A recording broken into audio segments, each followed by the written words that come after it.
자, 오늘은 지금 준비해야 될 4가지에 대해서 얘기해 보려고 해요. 우선 투자라는 게 애초에 모든 사람들이 투자할 때 내가 가장 마지막에 들어가면 손해를 보는 구조고, 아무도 투자하지 않고 모두가 지금 투자를 꺼리낄 때 그때 투자하면 돈을 버는 게임입니다. 지금은 레버리지에 대해서 굉장히 사람들이 부담스러울 때예요. 레버리지는 양날의 검이다. 나를 위한 든든한 무기가 되어줄 때도 있지만 나를 공격하는 때도 있다. 그래서 제가 작년, 재작년부터 계속 금리 올라가고 나면 여러 가지로 어려운 상황들이 올 수 있으니 준비하셔라. 지금은 공격적으로 레버리지 투자할 때가 아니다. 이런 말씀 계속 드려왔고, 그러면서도 특히 이제 작년 초였던가요? 그때쯤에는 제가 수강생분들 대상으로도 지금 심지어 오피스텔 같은 것들은 매매가보다 전세가가 더 비싼, 한마디로 전세로 그냥 사면 돈을 받으면서 살 수 있는 매물들도 있다. 근데 절대 투자하지 마셔라. 이랬던 이유가 뭐냐면, 레버리지가 아무 때나 하면 우리도 피해를 보고 또는 세입자도 피해를 보고 심지어 어떤 역적으로 바뀔 수도 있다, 이런 말씀을 계속 드렸어요. 반면에 지금은 어떤 때인가요? 작년, 재작년에 제가 계속 조심하셔라 라고 할 때와 반대로 이제는 슬슬 공격적인 레버리지를 준비하셔야 된다, 시작하셔야 된다 아닙니다. 준비하셔야 된다, 이런 말씀을 드리고 있어요. 저는 급격하게 금리가 올랐던 지난 1년 남짓한 시간들이 지금 시장에 굉장히 무리가 되고 있다고 보고 있고, 머지않은 시기에 투자에 굉장히 적기가 올 거라고 생각하고 있습니다. 이거는 하루 이틀 얘기가 아니라 1, 20년 얘기가 아니라 거의 100년이 넘은 그런 모든 시기에 계속 똑같이 적용되는 거거든요. 특정한 시기가 왔을 때 공격적으로 레버리지 투자를 한 사람들은 빠른 속도로 가난에서 탈출하고 부자가 되는 거고, 한 개인이 부자가 되는 원리도 똑같아요. 국가랑. 우리나라가 가난할 때 어떻게 했죠? 우리나라의 대통령들이나 대기업의 오너들은 전 세계를 다니면서 대출을 끌어오고 차관을 들여왔죠. 그게 다 뭐예요? 돈을 써야 될 시기에 저금리로 많은 돈을 가져오면 그게 힘이 된다, 그게 가난을 탈출하는 길이 된다, 이런 얘기를 드리는 거예요. 네덜란드가 근 200년간 되게 잘 먹고 잘 살았던 이유가 동인도 주식회사를 설립하면서 중앙은행 비슷한 개념들도 생기고, 최초의 증권거래소도 등장하죠. 최초의 주식회사도 등장하고요. 주식회사라는 개념도 결국 많은 돈을 조달하기 위한 창구가 되는 거고요. 영국이 그렇게 강력했고 팍스 브리타니카를 유지할 수 있었고, 프랑스가 항상 유럽 2위로 남아있으면서 나폴레옹 군대도 결국에는 졌던 이유도 결국 영국이 많은 돈을 저리로 끌어올 수 있었던 돈에서 출발해서 강력한 해군을 만들 수 있었고, 그 해군력을 바탕으로 바다를 제패했던 것들, 그런 것들이 결국 영국이 강력했던 이유가 됐습니다. 그 이후로부터 미국이라든가 일본이라든가 독일이라든가 대한민국도 마찬가지였고요. 때가 되었을 때 많은 돈을 저리로 가져오는 것, 그걸 우리가 레버리지라고 해요. 레버리지를 통해서만이 큰 부를 이룰 수가 있습니다. 사업을 할 수 있고 재테크를 할 수 있고. 레버리지를 무조건 무서워하면 절대 안 되는 건데도 불구하고 이런 시기가 오면 이제 사람들은 레버리지를 무서워합니다. 제가 2년 전에도 경고를 드렸어요. 분명히 이렇게 위험한 날이 올 거고, 이때부터 무슨 얘기가 나올 거냐? 인구 절벽론이 나올 거다. 10년 전에 또 있던 얘기예요. 그러니까 결과적으로 돌고 도는 패턴이고, 여기에서 다시 사람들은 공포에 사로잡히게 되어 있습니다. 지금 여러분들이 뭘 준비해야 되냐? 일단 카테고리로 보면 4가지를 준비하셔야 돼요. 무주택 포지션이고 아직 내가 초보의 영역에 있다라고 하면 1주택을 위한 첫 번째 청약을 준비하셔야 되고요. 두 번째로는 갭 투자를 준비하셔야 되고, 세 번째로는 경매, 네 번째로는 지식산업센터 정도를 준비하시면 될 거예요. 그거보다 더 어느 정도 중수 이상 되시는 분들은 어느 정도 조그만한 시행이라든가 이런 것들을 해보시면 당연히 좋을 겁니다. 이 모든 것들이 레버리지가 아주 높고 저리로 돈을 가져올 수 있는 시스템이에요. 첫 번째 청약의 경우에는 대부분의 경우 계약금을 소액 10% 정도 내가 내죠. 또 불경기일 때는 5%밖에 안 냅니다. 그 정도 돈을 내고 중도금을 은행 대출로 내다가 잔금을 내가 내야 되는데, 보통 입주할 때쯤 되면 대출이 이제 담보대출로 전환이 돼요. 담보대출로 전환이 되면서 대출 비율이 굉장히 높아집니다. 한마디로 레버리지를 굉장히 큰 돈을 끌어올 수 있다는 소리고, 이자는 굉장히 싸게 가져올 수 있을 거예요. 그래서 분양가 대비로는 거의 10%만 내 돈이 들어가지만 실제로 마지막에 시세 대비로 봤을 땐 내가 들어가는 내 자기 자본 비율이 5%도 안 되고 막 이럴 겁니다. 그런데 보통 우리가 신도시 청약이라든가 이런 것들을 보면 서울에서 아주 가까운 신도시에서 돈을 버셔서 서울로 들어오는 경우가 많아요. 그래서 여러분들이 지금 3기 신도시에 대한 청약 공부를 많이 해두셨으면 좋겠어요. 무주택자거나 1주택자 정도 되시는 분들이요. 3기 신도시 공부를 왜 해야 되냐면, 서울은 누구나 살고 싶어하는 도시입니다. 도시의 왜 사냐, 제가 서울을 절대 벗어나지 마라 라는 영상을 올렸더니 거기에도 정말 이게 안타까운 분들, 인간은 다 차가 있으니까 차로 다니면 된다, 시골도 얼마나 좋은 줄 아냐, 뭐 이런 말씀 하시는데, 실거주는 어디에 하신다 할지라도 내가 소중하게 벌어놓은 나의 자산 가치를 은행에 넣어놓으면 물가 상승률을 이자가 따라잡지 못해요. 그렇기 때문에 여러분들이 실제 발표되는 그런 물가 지수 말고요, 실제 우리가 체감하고 실제 우리가 쓰는 돈 대비 오르는 물가의 수준은 어마어마합니다. 그래서 여러분들이 받는 그 미미한 이자로는 여러분들의 소중한 노동의 가치를 담아놓을 수 없어요. 그렇기 때문에 반드시 사람은 재테크를 해야 한다. 이제 자본주의 시대에 살면서 자본시장에 대한 이해가 없으면 필연적으로 자기가 여태까지 노력해서 피와 땀을 쏟아서 쌓은 그 자산을 지킬 수 없다, 이런 말씀을 드리고 있는 거고, 그래서 서울에 여러분들이 주거를 마련하시길 바랍니다. 서울에다가 주거를 마련하기 위해선 근데 솔직히 서울이 단점이 있어요. 다 낡은 주택들 위주로 공급되고 있고 공급이 워낙에 없어요. 그래서 대부분 사람들이 경기도의 신도시로 많이 갑니다. 그래서 서울 인구가 계속 줄고 있고 경기도 인구는 늘고 있죠. 경기도 인구가 늘고 있는 게 첫 번째는 서울에 새 집이 없고 너무 가격이 비싸기 때문에 나오는 사람들 수요가 있고요. 두 번째로는 전 세계적인 현상은 도시로 사람들이 몰리고 있다라는 거예요. 지금 이미 전 세계 면적에 보면 1.1%밖에 안 되는 면적 도시에 50%가 넘는 사람들이 살고 있고, 이제 몇 년 안에 60% 이상의 사람들이 도시 안에 살게 됩니다. 그래서 대한민국도 보면 대한민국 인구의 절반 이상이 수도권에 살고 있어요. 그 수도권에서도 새 아파트가 좀 저렴한 가격에 공급될 수 있는 건 경기도의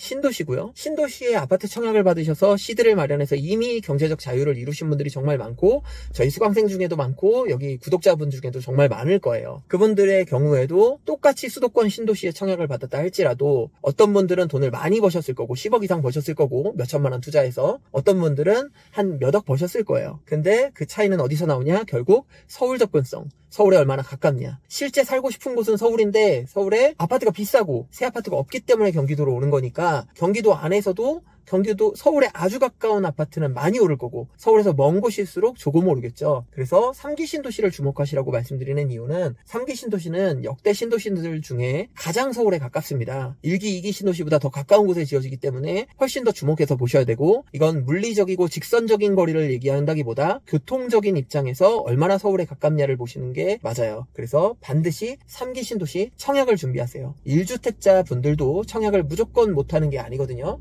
청약도 공부할 게 꽤 많습니다. 공공분양이 다르고 공공분양 안에서도 일반 공급이냐 특별 공급이냐 준비해야 될 게 달라요. 그리고 민영이라고 이제 민간 공급 분에 대해서도 우리가 당첨받을 수 있는 기준이 다르고 여러 전략들이 있기 때문에 그걸 지금부터 여러분들이 엄청 공부를 하시고, 나의 가점 포지션이라든가 그 다음에 총액이라든가 당해 요건이라든가 여러 가지를 여러분들이 만들어 놓으셔야 그걸 활용해서 여러분들이 어느 정도 자본을 마련할 수 있을 거예요. 자산을.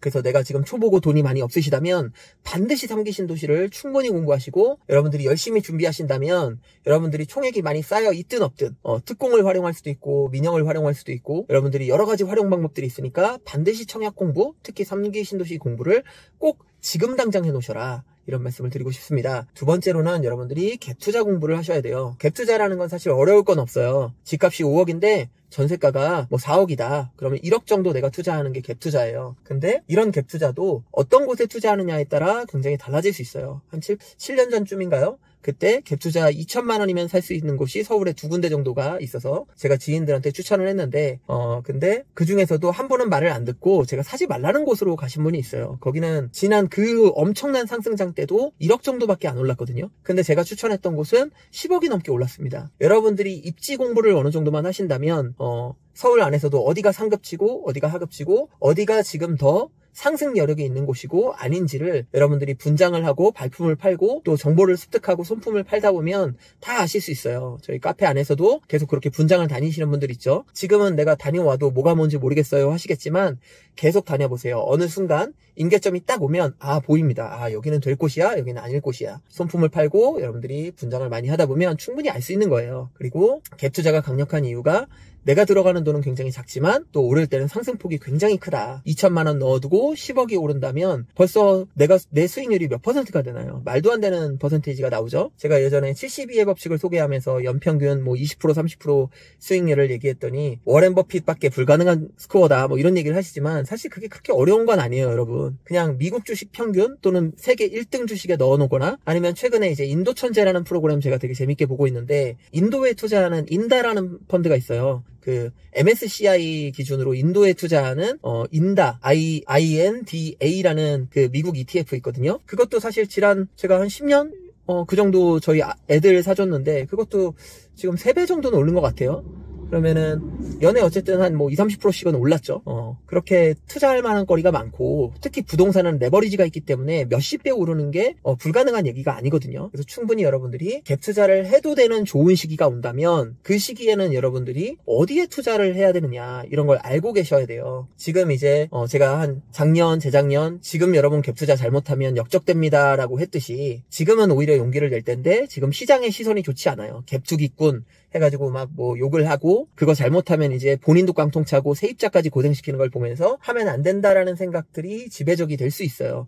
근데 늘 생각은 거꾸로 하셔야 됩니다. 모두가 할 때 하지 말아야 되고 모두가 안 할 때 해야 되는 거예요. 투자와 투기를 구분할 수 있나요? 투자와 투기를 명백하게 구분할 수 있어요? 내가 뭐 알아보고 조사해서 하면 투자고 아니면 투기인가요? 사람마다 자기가 조사했다라고 하는 것도 정말 깊이가 다르고 폭이 다릅니다. 명백하게 투기와 투자를 구분할 수 있는 방법은 없어요. 이건 그냥 프레임이거든요. 투자 자체를 아니 꼽게 생각하고 그걸 나쁘게 프레임화하는 사람들이 투기와 투자를 구별해서 이건 투기야라고 하는 거지 실제적으로 그걸 과학적이고 명백하게 구별할 수 있는 방법은 없습니다. 자기가 다만 내가 평생에 걸쳐서 쌓아놓은 나의 노동의 가치들을 어디다 보관할 거냐 화폐에다 보관하고 은행에다 보관하면 100% 확률로 그거는 계속해서 그 가치가 사라지고 손실되기 때문에 100세 쇼크 시대에 우리가 우리의 노동의 가치를 보관할 수 없고 우리는 굉장히 나이가 들었을 때 갑자기 억울한 사태를 맞이하게 될 거예요. 저는 자본주의를 굉장히 사랑합니다. 자본주의가 없었다면 우리는 다시 조선시대로 돌아가서 노예로 살아야 될 거고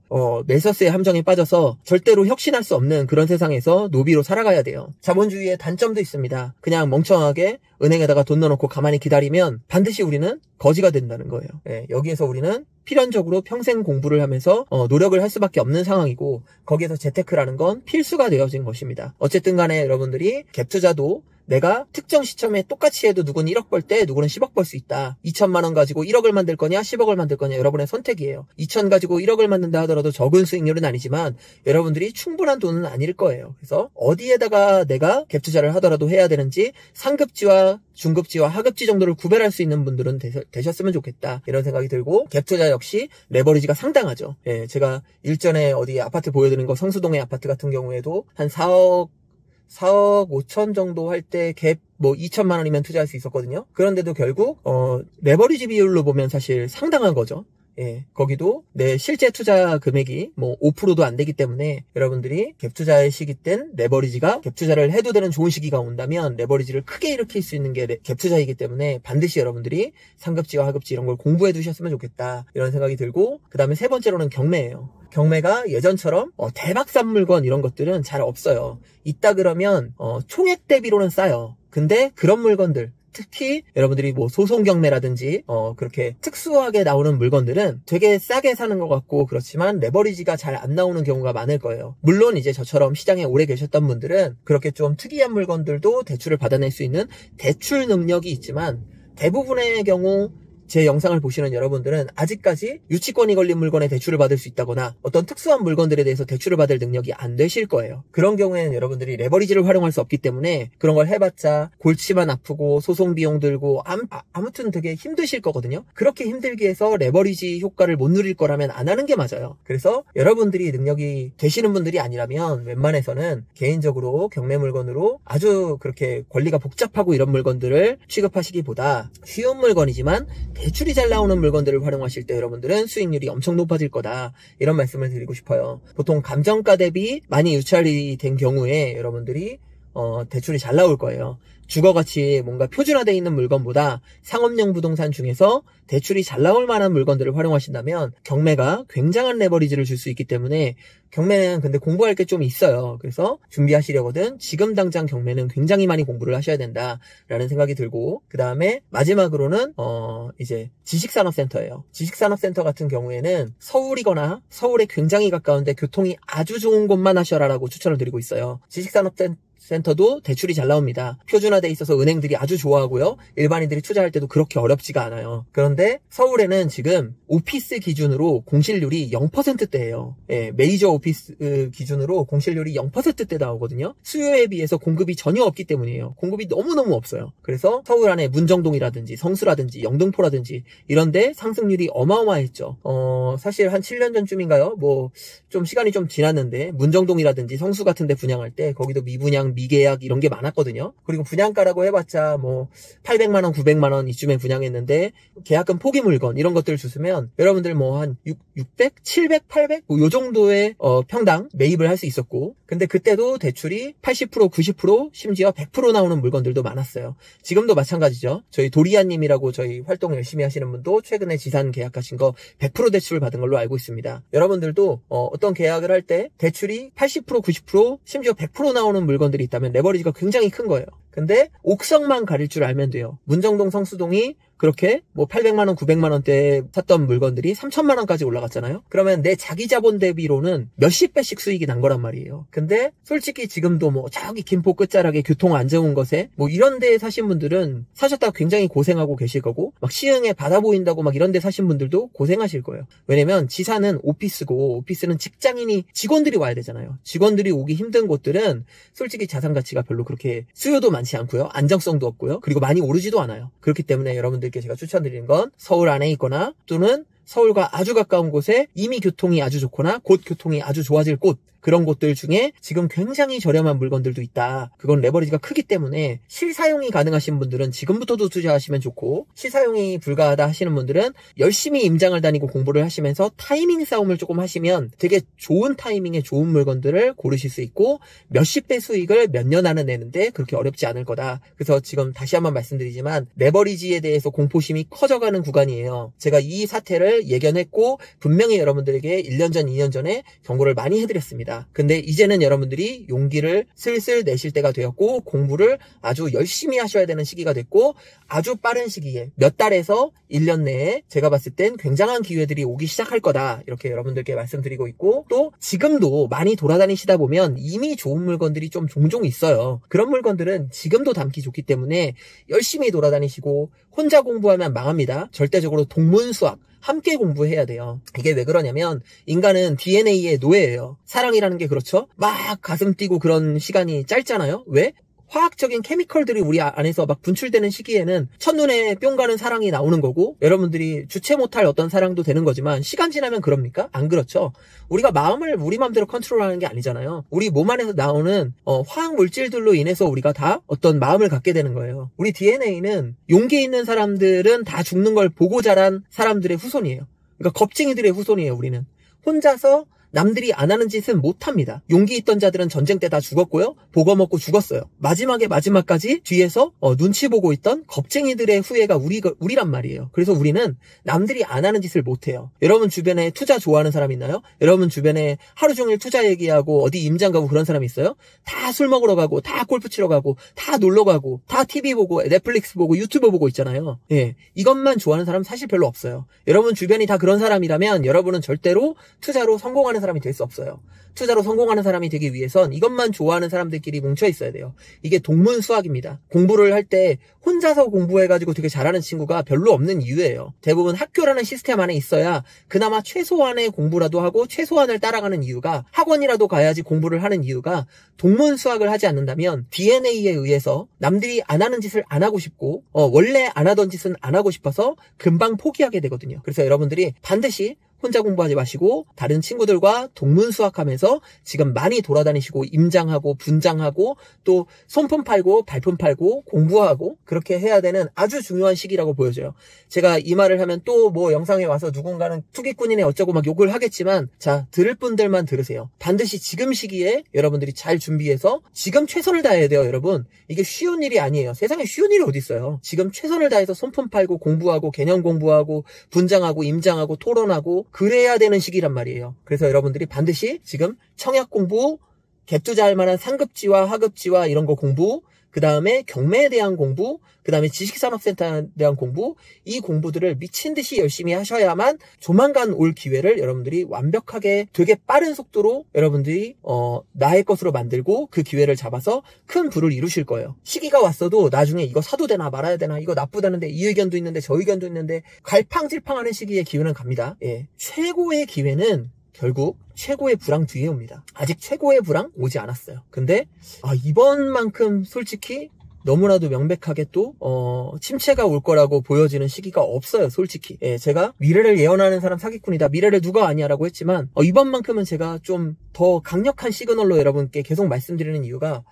쉽지 않은 시기입니다. 그래서 조만간 굉장히 어두운 시기가 올 거고 모두 공포에 사로잡힐 시기가 올 거예요. 그때 여러분들이 용기를 내려면 정말 강한 확신이 있어야 되고, 확신 전에는 뭐가 있어야 되죠? 충분한 공부가 있어야 돼요. 성경에 이런 말이 있습니다. 배우고 확신하는 것 안에 거하라. 여러분들이 지금 배워서요 확신을 가져야만 행동할 때 충분한 행동을 빨리 할 수 있어요. 그래서 여러분들께 지금 이 4가지 레버리지와 관련된 강력한 무기 4가지를 꼭 충분하게 공부를 해놓으셔라 라고 말씀드리고 싶어서, 제가 요즘 너무 바빠가지고 유튜브를 많이 못 찍었어요. 그래서 지금 요때 잠깐 또 타이밍이 나가지고 요때라도 30분 여러분들께 영상을 찍어서 올려드리려고 이렇게 좀 찍어봤고요. 네, 제가 자주 아팠다가 바빴다가 너무 바쁘다 보니까 아프게 되고, 아파서 한동안 공백을 다 보니 제가 또 여러 가지 하고 있는 사업들이 있어서 아픈 게 끝나고 나면 다시 바빠지고 이 악순환을 반복하고 있는데, 제가 이번에는 이 악순환을 깨기 위해서 뭐 정리할 일들은 좀 정리를 하고 하면서 안정적으로 유튜브를 할 수 있는 시간들을 좀 확보해 보도록